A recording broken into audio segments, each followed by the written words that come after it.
Dios le bendiga. Amén. Para mí es un privilegio poder estar aquí con ustedes, hermano, y aprender juntos acerca de la palabra de Dios.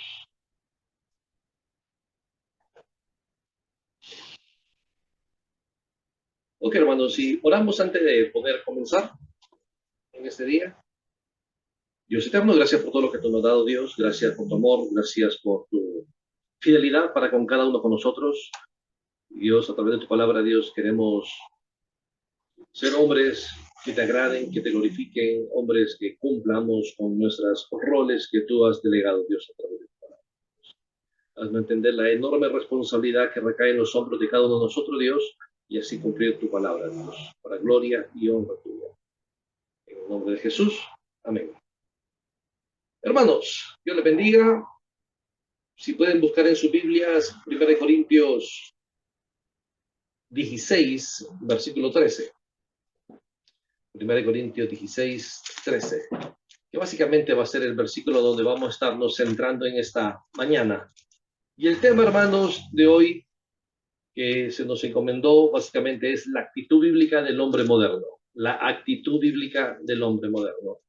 Y de manera de introducción, hermanos, me gustaría decir nada más que es un tema fundamentalmente importante que se aborde hoy en día por los ataques constantes que se recibe de una sociedad humanista con respecto a lo que se llama la masculinidad bíblica. Y eso tiene que ver con las responsabilidades y funciones que nosotros los hombres tenemos que han sido delegadas por parte de Dios, ¿verdad? Y muchas veces hemos fracasado como hombres en llevar a cabo estas responsabilidades que Dios nos ha encomendado a nosotros, ¿verdad? Como líderes de familia, del hogar, ¿verdad? Y de otros aspectos, como por ejemplo, como en la iglesia, en ese sentido. Así que es muy importante que abordemos este tema en el día de hoy, hermanos, en donde se recibe mucho ataque constantemente. Y si podemos leer 1 Corintios 16, versículo 13, dice de esta manera, hermanos: velad, estar firmes en la fe, portados varonilmente y esforzados. Pero para entender mejor este pasaje, hermanos, necesitamos ir a entender cómo está funcionando la primera carta a los Corintios. Es fundamentalmente importante entender cómo está funcionando la primera carta a los Corintios y cómo encaja este pasaje a lo largo de toda la carta a los Corintios, hermanos. La carta a los Corintios se puede dividir en 4 secciones. Del capítulo 1, versículo 1 al versículo 3, tenemos la primera sección, que esta sería la salutación de la carta.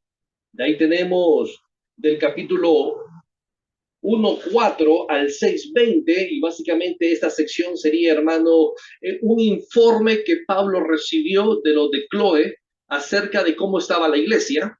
Básicamente del 1.4 al 6.20 es el informe y la respuesta de Pablo a este informe de cómo estaba conduciendo, viviendo la iglesia en ese momento, y él responde en manera de exhortación e instrucción a la iglesia cómo debería de cambiar su estilo de vida a la luz de este informe que él recibió. Y después del capítulo 7.1, ¿verdad?, hasta el 16.11, básicamente Pablo lo que va a estar haciendo ahí es respondiendo preguntas que la iglesia tiene sobre varias cuestiones que ellos tenían ahí. ¿Sobre qué preguntas? Preguntas sobre el matrimonio. De hecho, a lo largo del capítulo 7 al capítulo 16.11 es muy común leer una estructura que aparece ahí que dice en cuanto al matrimonio, en cuanto a las vírgenes, en cuanto al sacrificio, en cuanto al rol de los hombres, ¿verdad? Porque son las preguntas que él va a estar respondiendo en ese momento, que la iglesia necesitaba ser instruida y que la iglesia misma de Corintio estaba básicamente preguntándole a Pablo en ese sentido. Preguntas sobre matrimonio, preguntas sobre las vírgenes, preguntas sobre los sacrificados, los ídolos, preguntas sobre el hombre y la mujer y su función y su rol dentro de la iglesia, preguntas sobre los dones espirituales, preguntas sobre la ofrenda y unos elementos ahí que se pregunta acerca de Apolos en este sentido. Pero para entender un poco mejor el contexto, hermanos, tenemos que entender también el informe que Pablo recibió de parte de los de Cleo. Y básicamente el informe está basado en 2 aspectos. Número 1, el primer aspecto estaba basado, hermano, en el orgullo que la iglesia de Corintio estaba pasando en ese momento. La iglesia de Corintios se creía la mejor iglesia del primer siglo en ese momento. Y las razones por las cuales se creía la mejor iglesia del primer siglo era por tres aspectos importantes. Número uno, la primera era porque había tenido maestros muy increíbles. En ese sentido, Pedro, Apolos, ¿verdad? Y esto había creado un orgullo fuertemente en ellos, incluso ese orgullo lo llevó a la división misma. La segunda razón por la cual ellos se creían mejor que los demás era porque la ciudad de Corintio se encontraba aproximadamente a 100 kilómetros, hermano, de la ciudad de Atenas, básicamente el centro del conocimiento humano en ese momento, ¿verdad? Entonces, y ese conocimiento humano se había filtrado en la iglesia de Corintios, entonces, y ellos por esa razón se creían en este sentido más que los demás. La tercera razón por la cual ellos se creían más que los demás hermanos era por los dones espirituales. Ellos se jactaban de que no carecían de dones, pero no de dones normales que podemos decir en este sentido, sino de los dones espectaculares, dones de lengua, dones de profecía y de ese tipo de dones. Ellos se jactaban mucho. Y la respuesta de Pablo contra eso básicamente es el amor. ¿De qué nos sirve tener tantos dones si no tenemos amor? No importa cuál don tan espectacular podamos tener, pero si no tenemos amor, nada somos. Y eso se resume en el capítulo 13 de Corintios. Así que esta es la situación, hermanos, en la cual la iglesia de Corintios estaba pasando, estaba viviendo. La iglesia de Corintios había dejado de ser una iglesia de ovejas para convertirse en una iglesia de pavos reales, en donde cada uno de sus miembros literalmente exponía las habilidades, la capacidad de los dones, el conocimiento y el orgullo principalmente que ellos tenían. Y Pablo contrarresta este problema a través de la gracia de Dios, haciéndoles entender que sin Dios no somos nada, que todo lo que tenemos es por Cristo.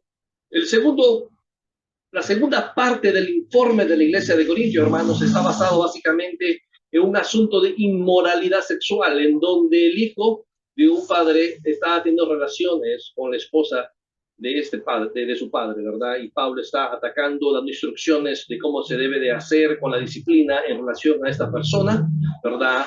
Y básicamente estos dos aspectos aborda el informe de los de Cleo para con Pablo, el orgullo que había crecido en los corintios y también en este sentido el aspecto de inmoralidad que había en la iglesia y cómo debía de abordarse. Y entonces, bajo estas situaciones, como estaban los corintios, exhibiéndose de tal manera y creyendo ser mejores, entonces Pablo desarrolla una serie de instrucciones, hermanos, a través de las preguntas, capítulos 7 al 16, desarrolla una serie de instrucciones al mismo tiempo que está contestando las preguntas de esta iglesia, de cómo debían de vivir, de cómo debían de comportarse, de cómo debían de pensar, cómo debían de conducirse en la vida. Y básicamente la cuarta sección de la carta a los Corintios básicamente está basada del capítulo 16-13, ¿verdad? 16-13 hasta el 24, que literalmente, hermano, esta es la salutación final. Y aún en la despedida, Pablo, de su carta, en el 16-13 al 24, él insiste nuevamente dando una serie de instrucciones, una serie de mandatos que la iglesia tenía que obedecer, y especialmente los hombres. Y esa serie de mandatos son, solo vamos a enfocarnos los que aparecen en el versículo 13, que son 4 mandatos, hermanos. Como lo leímos, que dice, velad, estad firmes en la fe, portaos varonilmente y esforzaos. Esforzaos. Entonces, son 4 aspectos que el hombre de Dios debe de modelar, hermanos. Y mucho más en estos tiempos de peligro, en donde se ataca lo que sería la masculinidad bíblica, que son las responsabilidades que Dios nos ha dado. Son 4 aspectos. ¿Y en qué manera, en qué forma el hombre debe modelar esto? Y es lo que vamos a tratar de estudiar en esta mañana. Si usted puede ir conmigo a la carta a los Efesios, capítulo 5, versículo 25, por ejemplo. Efesios 5:25, solo para ver cómo introducimos esto, hermano. Efesios 5:25. Me avisan cuando lo tengan. Amén. Efesios 5:25 dice de la siguiente manera: maridos, amad a vuestras mujeres, así como Cristo amó a la iglesia y se entregó a sí mismo por ella. Para empezar, ahí está la responsabilidad del hombre. Una de las principales responsabilidades del hombre es amar a la esposa. Y se le delega tan grande responsabilidad al hombre, hermano, por lo que Efesios 5:22 dice: Y si vamos a Efesios 5:22, dice de esa manera, las casadas estén sujetas a sus propios. Y ahí vemos las dos responsabilidades dentro del matrimonio, hermano. La responsabilidad de la esposa, ¿cuál es? Sujetarse, ¿verdad? No es que el hombre haga que se sujeta a la esposa, sino que es una sujeción voluntaria, y en este contexto obviamente había que entender lo que es la sujeción, porque muy normalmente se malentiende eso, pero la responsabilidad de la esposa es la sujeción. ¿Y la del hombre cuál es? 5:25, amar, ¿verdad? ¿Y cómo debe de amar a la esposa? Como Cristo, literalmente, hermano, como Cristo amó a la iglesia, murió por ella en la cruz. Así que Dios le demanda a la esposa, sujétese, y al marido, muera por su esposa. ¿Estamos viviendo vidas que estamos a punto de morir por ella? ¿O estamos cargando a ella? ¿O estamos dándole responsabilidad que no le compete a ella? ¿O estamos... ¿Cómo nos estamos comportando con nuestro liderazgo? Observe lo que dice Efesios 5:22. Las casadas estén sujetas a sus maridos como al Señor. La razón, versículo 23, la razón por la cual la esposa debe sujetarse a su marido es esta. Porque el marido es, ¿qué, hermanos? Cabeza. Y eso, asunto de que el hombre, el marido es cabeza de la mujer, eso habla de un asunto de autoridad, de liderazgo. Que el hombre, nosotros como hombres somos líderes, hermano. Líderes. Líderes. Y muchas veces concedemos este liderazgo a las esposas, concedemos este liderazgo a las hermanas en la iglesia y nos desaparecemos en todo sentido de modelar un liderazgo bíblico en nuestros hogares y en el ministerio. Y ahí observe muy bien. No es que el hombre va a ser cabeza, no que el hombre puede ser cabeza o que el hombre podría ser cabeza, sino que el hombre simple y sencillamente, ¿qué dice? Es.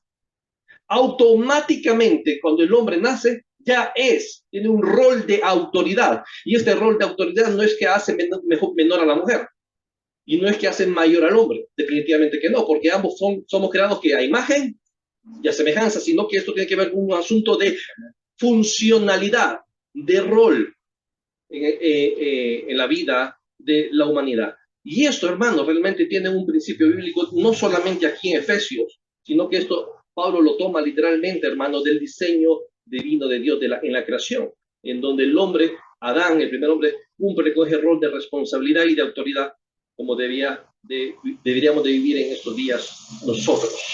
Así que el hombre es, automáticamente es, quiera o no quiera, él ya es. Funcione como líder o no funcione como líder, el hombre ya es, ¿qué? Cabeza, autoridad, líder. Observe, para encontrar también esto en la primera carta de los Corintios, que vamos a concentrarnos ahí, 11, 13, no me equivoco, 11, permítame, 1 Corintios 11, 3. 1 Corintios 11, 3. 1 Corintios 11, 3. Dentro de la carta, de que vamos a leer ahorita los versículos, vamos a tratar de explicar lo que indican esos mandatos de Dios. Estamos en la carta de los Corintios, el orgullo de Corintios y las responsabilidades que Dios demanda a los hombres de la iglesia de Corintios. Y observen lo que les enseña Pablo aquí. Pero quiero que sepáis que Cristo es ¿qué? ¿Cabeza de quién? Es la autoridad sobre todo varón, sobre todo ser humano. ¿Y el varón es cabeza de quién, hermano? De la mujer. Esto se va a repetir a lo largo de la palabra de Dios y esto inicia en Génesis, hermanos. En Génesis. Y eso muestra nuevamente el liderazgo que el hombre tiene. Ahora, la pregunta es, ¿cómo el hombre, cómo nosotros como hombre de Dios debemos de modelar ese liderazgo? ¿Cómo nosotros como hombre de Dios debemos de modelar este liderazgo que Dios nos ha encomendado a nosotros? Hermanos, literalmente Dios va a demandar la responsabilidad de nosotros sobre este liderazgo que Él nos ha dado a nosotros. Aunque usted lo haya concedido, aunque usted lo haya delegado, pero los responsables somos nosotros. De la misma manera como Dios le pidió responsabilidad a Adán. ¿Quién pecó primero? ¿El hombre o la mujer? ¿Quién pecó primero? ¿Quién comió? ¿Quién vio? ¿Quién deseó? La mujer. Pero ¿a quién Dios le demanda la responsabilidad? ¿A quién llama a Dios? Porque ¿quién es el líder? ¿Quién tenía que proteger a la mujer? ¿Quién tenía que guiar a la mujer? La mujer en Génesis 3 está en ataque, está en un grave peligro. ¿Y qué hace el hombre? Él estaba ahí, Porque la Biblia nos dice que ella le dio literalmente de su mano. Y él estaba con ella. ¿Y qué hizo el hombre? Con su liderazgo, ¿la protegió? No la protegió. No cumplió con su responsabilidad y es ahí, hermano, donde entra el primer pecado en la humanidad y lleva a la humanidad, literalmente, al rumbo del fracaso. Y es ahí entonces, en Génesis 3:15, donde se provee una respuesta a la necesidad del pecado del hombre, que es Cristo, ¿verdad? Génesis 3:15, lo que es el evangelio que se presenta ahí. Pero vemos la responsabilidad del hombre que ha fracasado en este sentido y deja a la mujer expuesta, ¿verdad? Y entonces, ese es el asunto del liderazgo. Aunque la mujer pecó primero, pero ¿a quién se le demanda la responsabilidad? ¿A quién Dios le pide cuenta? Al hombre. Igual nosotros. Si usted es un hombre, hermano, usted es un hombre de Dios, y Dios le ha dado responsabilidad a usted de liderar, pero si usted delega ese liderazgo, o si no cumple bien con ese liderazgo, Dios le va a pedir cuenta a usted. De la misma manera como lo hizo con Adán, ¿verdad? Así que tenemos que ser buenos líderes, hermanos. ¿Y cómo podemos modelar este liderazgo? ¿De qué manera podemos modelar este liderazgo? Con estos 4 mandatos que Dios nos da a nosotros en su palabra. El primer mandato, 1 Corintios 13. ¿Cuál es el primer mandato que tenemos ahí, hermanos? Velar, velar, velar. Ese es el primer mandato que tenemos ahí nosotros, hermanos. Nuestro liderazgo debe ser un liderazgo que sea modelado a través de que el hombre esté velando por los suyos. La palabra velar ahí significa o tiene la idea, hermano, de estar alerta. Nosotros como hombres de Dios tenemos que estar alerta, vigilantes en cualquier situación, especialmente en el ataque del enemigo. Observe básicamente ahí lo que dice 1 Pedro 5:8. 1 Pedro 5:8. Dice, sed sobrios y velad. Estar atento, estar alerta. ¿Por qué? La razón.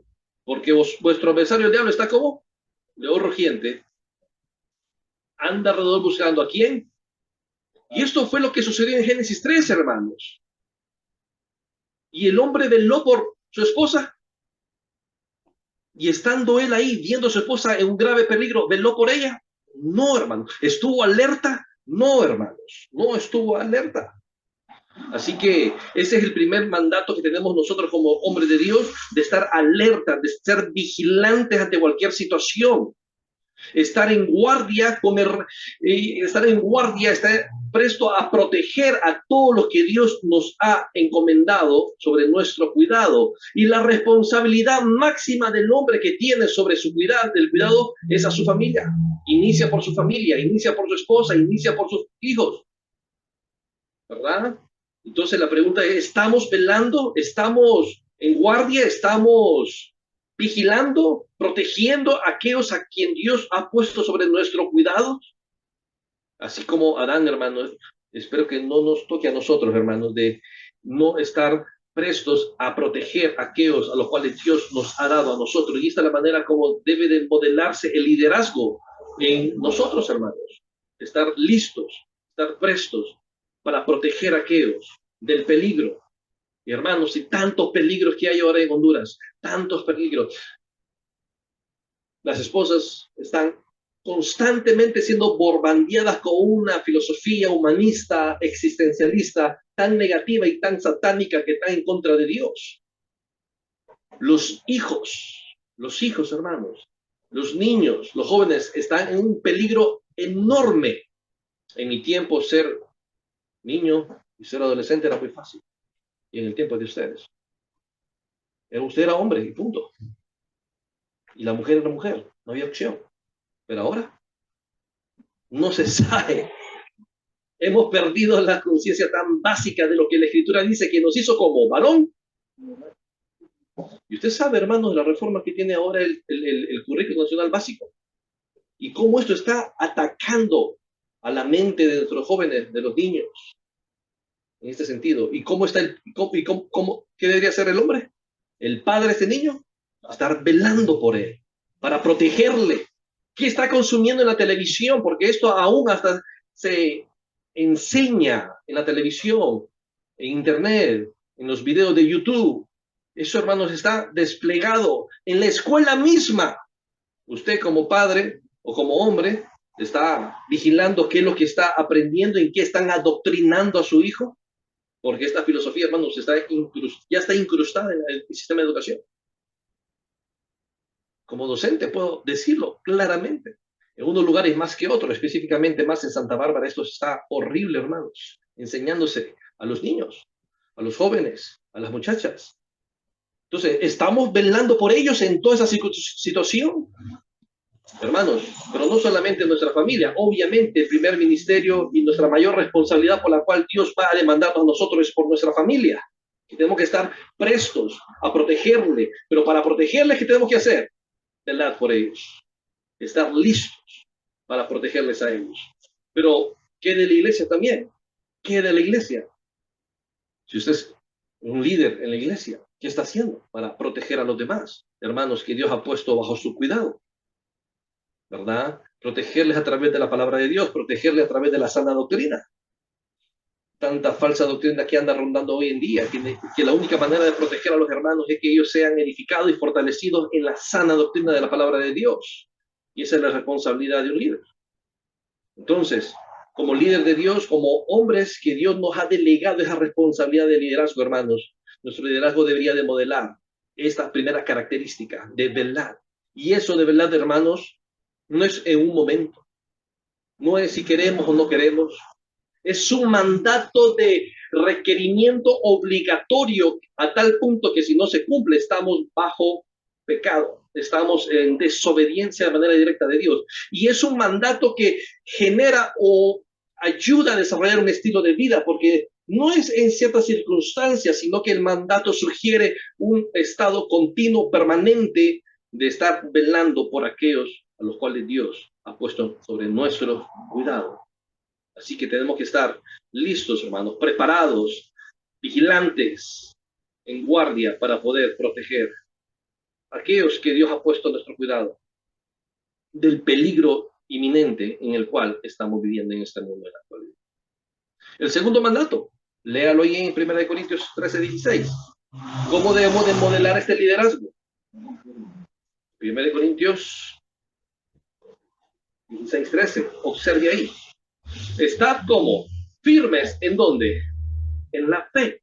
Hermanos, como líderes, tenemos que estar en una posición fiel con respecto a la fe que hemos recibido de parte de Dios. Estar firmes, estar anclados, estar enraizados fuertemente, y eso es muy enfático. Básicamente tiene que ver con estar anclados, enraizados en la fe de manera muy fuerte.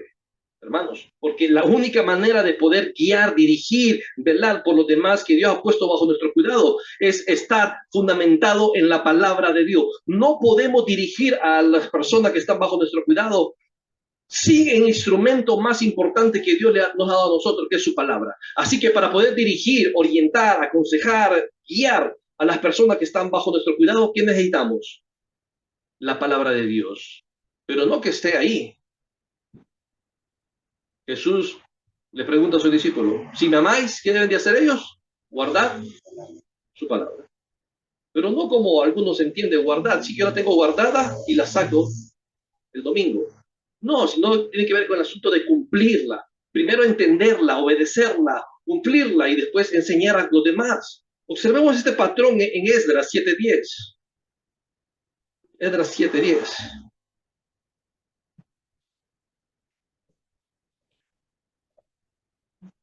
Esdras 7:10. ¿Lo tienen, hermano? Dice así, porque Esdras había que preparado, ¿qué, hermanos? Su corazón. Porque Esdras había preparado su corazón. Nosotros como líderes, hermanos, primero tenemos que estar preparando nuestro corazón. Está orando al Señor. Está haciendo su devocional diario. Está santificando a través de la palabra de Dios. Está renunciando a pecados, a actitudes que no corresponde de un hombre de Dios. ¿Verdad? Entonces eso tiene que ver con la preparación. Está renunciando a cierto estilo de vida pecaminoso, corrigiendo su vida a través de la palabra de Dios. Tiene que ver con esto, con preparar su corazón. ¿Después qué? ¿Con qué propósito? Para inquirir. Eso significa para investigar, indagar profundamente sobre qué? Sobre la palabra de Dios. Eso tiene la idea de excavar a lo más profundo con el propósito de extraer el tesoro, y ese tesoro, hermano, es las instrucciones divinas que Dios nos ha dado a nosotros.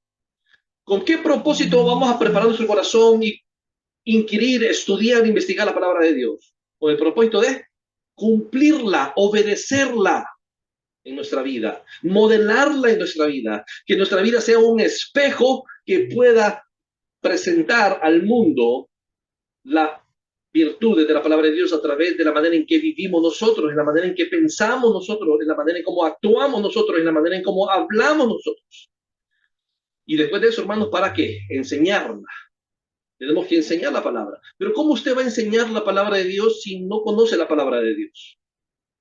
¿Cómo va a enseñar la palabra de Dios si usted no vive la palabra de Dios? Así que les animo, hermanos, a estar permanentemente fortalecidos en la fe a través de la palabra de Dios, como dice aquí en 1 Corintios 16:13. Como debemos estar firmes en qué? En la fe. Y la única manera de estar firmes en la fe es que usted esté alimentándose constantemente en la palabra de Dios para poder guiar a las demás personas que están bajo su cuidado, que están bajo su cuidado. Y la palabra fe, ¿a qué se refiere ahí? La palabra fe puede tener dos significados en el Nuevo Testamento. La palabra fe puede tener significado de creencia, fidelidad o de doctrina o de las escrituras. Y en este sentido, aquí en 1 Corintios 16:13, la palabra fe significa las escrituras, el cuerpo de doctrina que Dios nos ha dado a nosotros, ¿verdad? Así como dice Judas 3, o así como de la misma manera como esto significa en Judas 3, el cuerpo de doctrina. Amados, por la gran solicitud que tenía de escribirnos acerca de nuestra común salvación, me ha sido necesario escribirlo exhortándonos que contendáis firmemente por la ¿qué? Por la fe, es decir, por la palabra de Dios, por la doctrina, por las escrituras que han sido dadas una vez a los santos. Tiene el mismo sentido aquí en 1 Corintios. O sea que tenemos que estar constantemente firmes en la palabra, para poder guiar a las demás personas a través de la palabra. No podemos nosotros, hermanos, guiar a las personas que Dios ha puesto bajo nuestro cuidado, fuera de la palabra de Dios, aislada de la palabra de Dios. Cualquier concepto humano, cualquier pensamiento humano es vacío. Cualquier consejo humano fuera de la palabra de Dios no tiene significado. Solo el consejo que proviene de la palabra de Dios es aquel que nos ayuda para estar firmes nosotros y para poder ayudar a los otros a que permanezcan firmes en la fe que Dios nos ha dado a través de su palabra. Así que esta es la segunda manera, hermanos, como debemos de modelar nosotros, los hombres de Dios, este liderazgo que Dios nos ha dado. Uno, velando por los demás. Dos, estar firmes en la palabra de Dios, estar enraizados fuertemente. Recuerde que usted está casado, tiene esposa, tiene hijos, usted es el líder, es el sacerdote de su casa. Usted tiene que instruir a su familia en la palabra de Dios. ¿Qué necesita?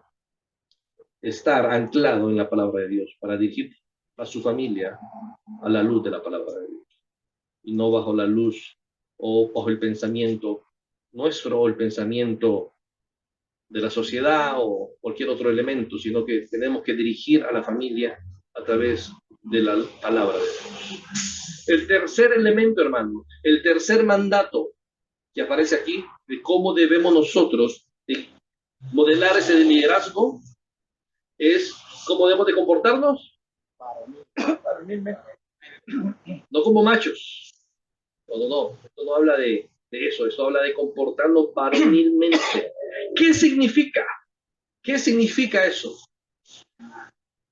Comportarse varonilmente.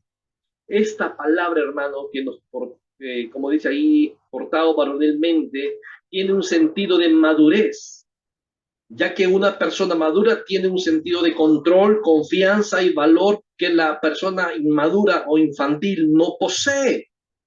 Es de ser maduros, es de ser consciente de nuestras responsabilidades, es ser consciente de nuestro rol, es ser consciente de tantas cosas a las cuales muchas veces esquivamos en la vida, hermanos. Ser consciente de nuestras responsabilidades para con Dios y para con todos aquellos que Dios ha puesto sobre nuestro cuidado. Es ser maduros, es ser maduros. Y muchas veces hombres se comportan como niños, debiendo comportarse como hombres, debiendo ser responsables, debiendo ser fuertes en la dirección de las personas que Dios ha puesto sobre su cuidado. Y especialmente los corintios, hermanos, a los que Pablo está escribiendo, ellos eran inmaduros, muy inmaduros, por eso le está diciendo que sean maduros, que se comporten como hombres, no como niños. Observe 1 Corintios 14:20, esa exhortación de Pablo. 1 Corintios 14:20. 1 Corintios 14:20. Dice de la siguiente manera: hermanos, no seáis como niños en el modo de qué? De pensar. Sino se niños en la malicia. ¿Pero qué? Maduros en el modo de... Pero aquí hay muchos hombres que parecemos niños en la manera como estamos pensando, en la manera como actuamos, en la manera como creemos que debemos de comportarnos en la vida. No, tenemos que ser maduros. Y esa madurez tiene que ver con ceder muchas veces, hermanos. ¿Se imagina usted? 5 de la tarde, sale de su trabajo, está cansado. ¿Qué quiere usted entonces? Llegar a su casa, descansar. ¿Ok? 5 de la tarde, sale de trabajo, está extremadamente cansado, ha sido una semana pesada. Y lo primero que se encuentra, ¿qué es? Tráfico. Especialmente los viernes, ¿verdad? Saturado. ¿Y cómo empieza su corazón a experimentar, a sentir, a salir de esos deseos carnales, esos deseos pecaminosos? Y usted empieza incluso hasta a hablar a tratar mal a los conductores, a los taxistas, a los buceros que se meten, a otros conductores, a las motos, ¿verdad? Usted está ahí. Y usted lo que quiere es llegar a su casa, estar con su esposa, con su familia, comer. Y hoy es viernes. Su esposa prepara el plato que ustedes, su plato favorito. Está con ansia, ¿verdad? Está con ese deseo de llegar. Y y ha pasado la mayoría de gran tráfico sobre la ciudad. Está a punto de llegar a su casa y su esposa lo llama. Amor, ha sido un día muy difícil con los niños. Hemos estado en la escuela, hay muchos problemas que tenemos que hablar y no tuve tiempo para hacer la comida. ¿Te puedes pasar por un lugar y traer comida para la casa? ¿Y usted cómo responde? ¿Cómo responde como hombre ante esa situación? Pero tenemos que ser, dice, ¿cómo? Maduros. Tenemos que portarnos como varonilmente. ¿Qué hace usted? Bueno, se sale de la dirección y se vuelve a meter al tráfico. Llega al restaurante, pide la comida, sale y llega a la casa. Y por casualidad está jugando Honduras. Le da la comida a su esposa. ¿Y usted qué quiere? ¿Comer? ¿Sentarse? ¿Ver el partido? Nada más. Pero viene y le sirven la comida. Los niños ahí hablando con usted, peleando el uno con el otro. Y usted queda viendo a su esposa. Y su esposa lo queda viendo a usted. Y usted diciendo, ¿por qué no haces algo? Y su esposa probablemente está pensando, ¿y por qué tú no haces algo con los niños? Van a los niños a la cama y empieza la disputa, empieza el conflicto. ¿Es actuar varonilmente de esa manera? ¿Está descansando de la gracia de Dios? Y usted le dice, esposa, he tenido un mal día, una semana pesada, estoy cansado, solo quiero descansar. Posiblemente sea apropiado, sea correcto. Posiblemente usted está creyendo que necesita descansar, y obviamente sí. Pero su esposa, por otro lado, está con un día difícil con sus niños, lidiando con problemas, y ella también cree que tiene el derecho de descansar y que usted le ayude un poco. ¿Qué tenemos ahí entonces? Dos deseos que han chocado el uno con el otro. Y generalmente, hermano, cuando esto pasa, el hombre ¿qué hace? Explota. ¿Sí o no? ¿Explotamos? ¿Y es eso soportando de manera madura? No. Es llevar estos sentimientos cautivos bajo el control de la palabra de Dios, como dice Pablo a Timoteo, ¿verdad? Y queremos tener dominio propio. Y entonces el hombre maduro que debería de ser bajo esa situación, descansar en la gracia de Dios y entender que Él es el responsable, Él es el líder. Está cansado, claro, pero tiene que dar un poco más allá para poder tomar liderazgo y poder dirigir a su familia en este sentido y evitar cualquier choque o conflicto a nivel familiar. Pero todo eso a veces nace del corazón, ¿verdad? Pero si no tenemos el corazón saturado de la palabra de Dios, como dice Colosenses 3:16, muchas veces vamos a actuar de manera inmaduros, así como Pablo les está diciendo a los corintios: no seas niños en el modo de pensar, no hagamos niñerías, comportémonos como hombres de Dios. Observe 1 Corintios 3, observe 1 Corintios 3:1, que dice aquí. 1 Corintios 3:1 dice: de manera que yo, hermanos, no puedo hablarnos como a quienes espirituales, sino como a carnales. ¿Por qué Pablo les habla como carnales? Como a niños, porque son ¿qué? Inmaduros. 2, os di de beber ¿qué? Leche y no vianda, porque aún no eres capaces ni sois capaces todavía, porque aún sois carnales, inmaduros, niños. Y vemos la inmadurez de esta iglesia una y otra vez ahí, hermanos, una y otra vez. Y entonces Dios nos demanda a nosotros como hombres ser maduros.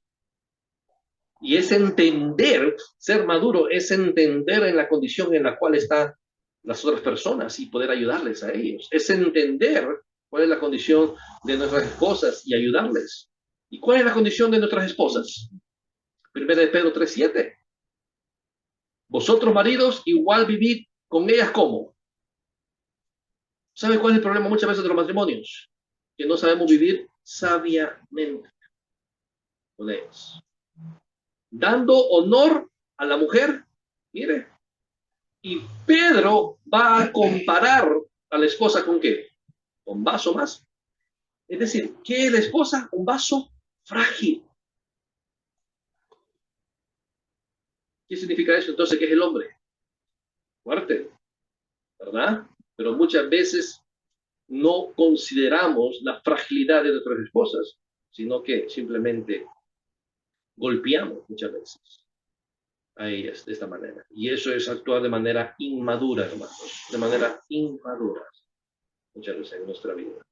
Así que, hermanos, es la manera como tenemos que mostrar o modelar ese liderazgo, velar por todas las personas que Dios ha puesto bajo nuestro cuidado, estar pendiente, estar en guardia, estar vigilantes, estar firmes en la fe, estar enraizados, anclados a la palabra de Dios para poder dirigir a todas las personas a la luz de la palabra de Dios y mostrar este carácter del liderazgo que tenemos nosotros como hombres de Dios.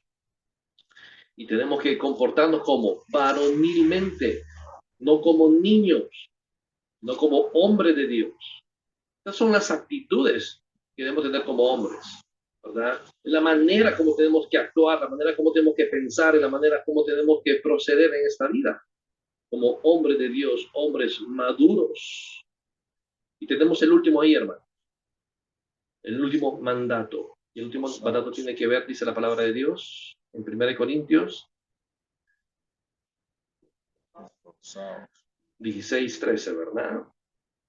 Y dice: esforzaos, esforzaos, esforzaos. Esforzarse significa aquí, hermano, ejercitarse en el Señor. Ejercitarse en el Señor.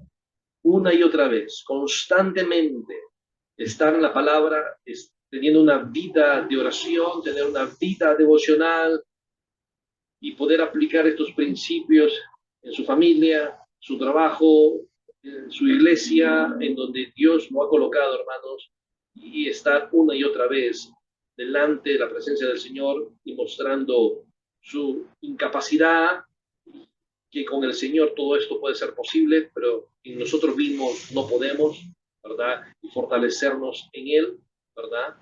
Esta palabra indica la capacidad para hacer y sufrir, ¿verdad? Hacer y sufrir la voluntad de Dios, ¿verdad? Tiene la capacidad para poder hacer todo lo que Dios nos demanda, todo lo que Dios espera de nosotros como hombres, que Dios nos ha delegado ese liderazgo a nosotros, ¿verdad? Y poder cumplir así su voluntad de manera apropiada, de manera constante, ¿verdad? Y esto es interesante, hermanos, porque el cristianismo nunca hubiera impactado sobre la sociedad pagana del primer siglo sin hombres que se esforzaran, sin hombres que se portaran varonilmente, sin hombres que estuviesen firmes en la fe y sin hombres que estuviesen velando por aquello. Personas que fueron, ¿verdad?, dirigidas por Dios, dirigidas por la palabra de Dios, dirigidas por el Espíritu Santo, que son básicamente los mismos elementos que tenemos hoy. Tenemos a Dios, ¿sí o no? Tenemos al Espíritu Santo, tenemos su palabra. Simplemente toca entonces aprender de ella y poder comportarnos como debemos de comportarnos, hermanos, como hombres de Dios, como hombres maduros, como hombres de fe. Y esa es la manera como tenemos que dirigir a nuestra familia, dirigir a todos aquellos que Dios ha puesto bajo nuestro cuidado, hermano. Es la manera como tenemos que comportarnos hoy en día, ¿verdad? Porque generalmente, evidente lo que viene, hermanos, cuando hablamos de hombres, es básicamente un buen hombre en esta sociedad es aquel que provee alimento, provee techo, provee ¿qué? Estudios a sus hijos, provee lo material. Eso es un buen hombre. Cumplí mi labor, cheque. Pero la palabra de Dios nos demanda más que eso. Nos demanda mucho más que eso. Nos demanda que estemos velando constantemente, que estemos firmes en la palabra de Dios para dirigir a la familia, que nos comportemos de manera madura en las situaciones adversas de la vida, que seamos maduros en todo y que nos esforcemos constantemente, que crezcamos en el Señor, tengamos la capacidad de hacer todo, incluso aquello que es difícil, aquello en lo cual podamos sufrir para poder cumplir la voluntad de Dios. Y estos 4 mandatos que se despliegan aquí en esta carta, hermanos, como les digo, no trata sobre aspectos temporales, sino que demanda un estilo de vida en nosotros, demanda un estilo de vida en nosotros, completamente. Demanda un estilo de vida en nosotros. Número 1, ¿verdad? Número 2, son obligatorios. Son obligatorios, no es que si queremos o que no queremos, es demandado por parte de Dios, ¿verdad? Y número 3, ¿verdad?, que esto tiene que ser el estilo de vida en el cual estemos viviendo nosotros permanentemente, constantemente, a la luz de la palabra de Dios, para poder guiar a las demás personas. Y Dios ha puesto bajo nuestro cuidado de manera especial. Y cumplir así con las responsabilidades que Dios nos ha delegado a nosotros de esta manera, ¿verdad? Y para concluir, me gustaría que fuéramos a Génesis 3 y ver cómo Adán no veló, no estuvo firme en la fe, no se comportó varonilmente y no estuvo esforzándose en el Señor. Observe, Génesis 3, 1. Pero la serpiente era astuta más que todos los animales del campo que Jehová Dios había hecho, la cual dijo a la mujer, mire, ¿y quién es la serpiente aquí, hermanos? Satanás. ¿Cara a cara con quién? Con la mujer. Hay un diálogo. La mujer está en un peligro enorme. ¿Y qué hace Adán? ¿Interrumpe? ¿Se interpone entre Satanás y la mujer? Él está ahí, hermano. Él está ahí. Con que Dios ha dicho, no comáis de todo árbol del huerto. Y la mujer respondió a la serpiente, del fruto de los árboles del huerto podemos comer, pero del fruto del árbol que está en medio del huerto, dijo Dios, no comerás de él, ni le tocarás, para que no muráis. Entonces la serpiente dijo a la mujer, no moriréis, sino que sabe Dios que el día que comáis de él, serán abiertos vuestros ojos y seréis como Dios, sabiendo el bien y el mal. Y versículo 6. ¿Qué empieza a pasar en el versículo 6? Que la mujer toma una posición de liderazgo ahora. Ella actúa fuera del liderazgo ¿de quién? De su esposo. Porque observe la progresión de acciones que ella hace. ¿Qué fue la primera acción? Vio que el árbol era bueno para comer y que era agradable a los ojos y codiciable para cazar la sabiduría. Segunda acción, tomó de su fruto. Tercera acción, comió. Cuarta acción, y dio también a su marido, el cual comió así que su esposo estaba. Vemos ahí entonces la falta de liderazgo de Adán. Y en ese sentido fue el asunto como entró. ¿Estuvo en peligro? ¿Veló por ella? No. ¿La protegió? No. ¿Estuvo firme en la palabra de Dios? En Génesis capítulo 2, versículo 15, Dios le dio al hombre el mandato. Observe esto, Génesis 2, 15. Tomó pues Jehová Dios al hombre y lo puso en el huerto del Edén para que lo labrase y lo guardase. Y mandó, es un mandato, un mandamiento. Jehová Dios al hombre diciendo, de todo árbol del huerto podéis comer. Viene la prohibición, versículo 17, más del árbol de la ciencia del bien y del mal, no, porque el día que él comiera ciertamente, y en la conversación entre la mujer y Satanás, ¿qué hubo? Una falsa doctrina que dio Satanás a la mujer y le mintió, y estuvo firme él para protegerla de la doctrina sabia de Dios que le había dado, de la doctrina apropiada. No, no hizo nada, no hizo nada, ¿ok? No se portó varonilmente, maduramente. ¿Qué hizo la mujer entonces?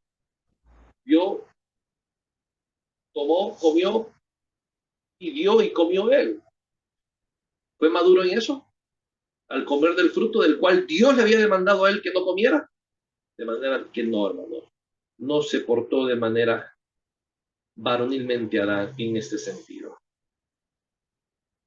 ¿verdad? Y no se esforzó en la palabra de Dios y vemos el resultado entonces del pecado. Génesis 3:8 entonces. ¿Quién es el culpable? ¿Quién pecó primero? Y observamos Génesis 3:8. Y oyeron la voz de Jehová, y oyeron la voz de Jehová que Dios se paseaba en el huerto al aire del día, y el hombre y su mujer se escondieron de la presencia de Jehová, Dios, entre los cuales, entre los árboles del huerto, mas Jehová Dios llamó a quién. ¿A quién llamó? Para pedir cuentas, para rendición de cuentas acerca de lo que había acudido. ¿Quién pecó? ¿Quién vio primero? ¿Quién tocó? ¿Quién comió primero?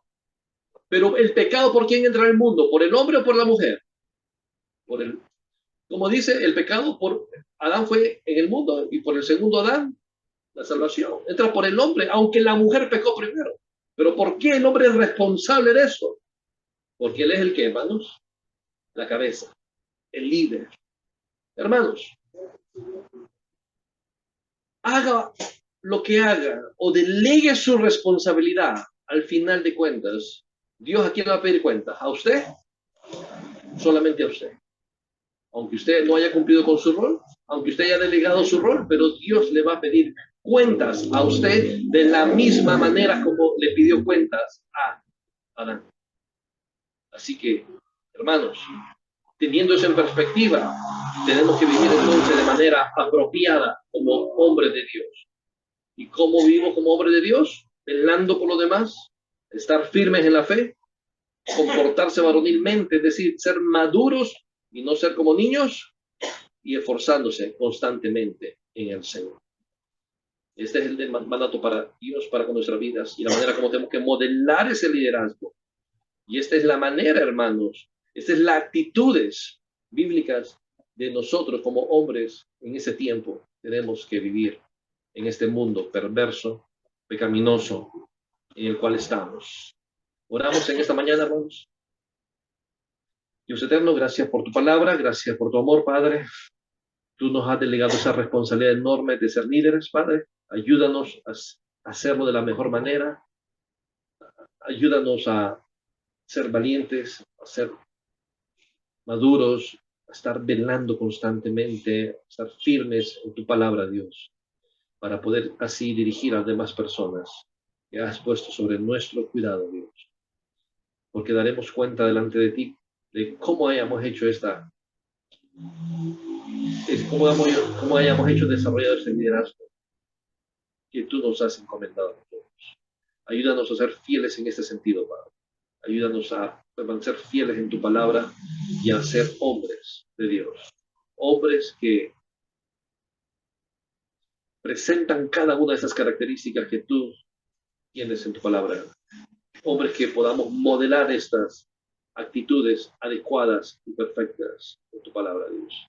En un mundo que ataca tanto a la masculinidad bíblica, un mundo que está al revés, Dios, y que llama bueno, a lo malo le llama bueno y a lo bueno le llama malo.